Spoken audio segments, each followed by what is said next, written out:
dito lang sa Cebu yung nangyari, yung rollout ng 20 pesos per kilo rice na ito dahil ito lang ang lugar na napurbahan daw ng Commission on Elections. Ayon kay Department of Agriculture Secretary na si Francisco Laurel, na ang ibang probinsya sa Visayas tulad ng Leyte, Bohol, Siquijor at Iloilo ay magsimula ng kanilang 20 pesos per kilo na bigas sa May 13 pagkatapos ng eleksyon para maiwasan ang mga kaso daw laban sa kanila dahil sa eleksyon. Sinabi naman ni Governor Gwen Garcia na kinonsulta niya mismo kay Comelec Chairman George Garcia na okay na ang Cebu dahil may existing program naman ito noong 2013 pa or 2023 pa na murang bigas katulad ng kadiwa ng Pangulo at tinatawag ito ng Sugbo Merkadong Barato o SMB.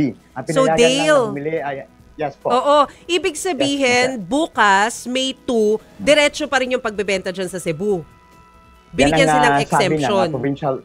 Yes, Marcel. Yan ang sabi ng provincial agriculturist na bukas or simultaneous yung pagbukas ng mga kadiwa ng Pangulo na mga murang bigas sa 20 pesos per kilo at bukas mayroon pa rin daw na mga binibentang bigas sa mga towns and cities or 51 towns and cities ng Cebu province. Kamusta naman ang kalidad? Mukhang maputi dyan. Hindi ko lang alam yung amoy.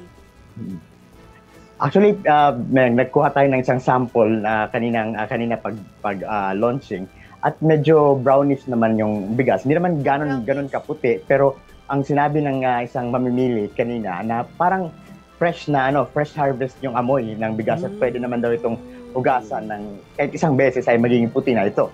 Oo. So edible naman kasi 'di ba 'yun yung concern ng mga iba na baka mamaya hindi daw makain. So mukhang edible based dun sa scent. Pero ang napansin namin, Dale, may picture pala ni BBM yung mga sako. Ano ba 'yun?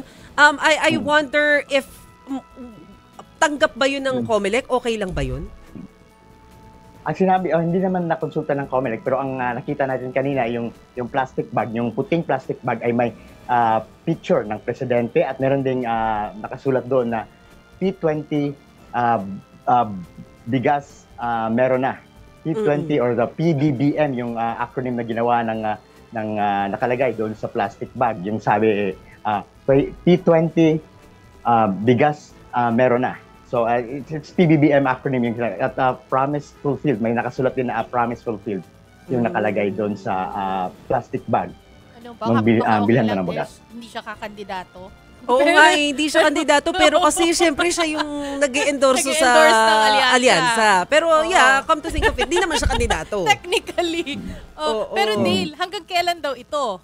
Itong 20 pesos na bigas. At least dyan, sa Cebu. Kasi diba sa Iloilo, May 13 pa sabi mo. Tama, magsisimula sa other provinces, mga May 13 pa dito sa Visayas provinces. Pero sa Cebu, patuloy daw itong maging available Monday to Friday doon sa mga lungsod at mga bayan dito sa Cebu.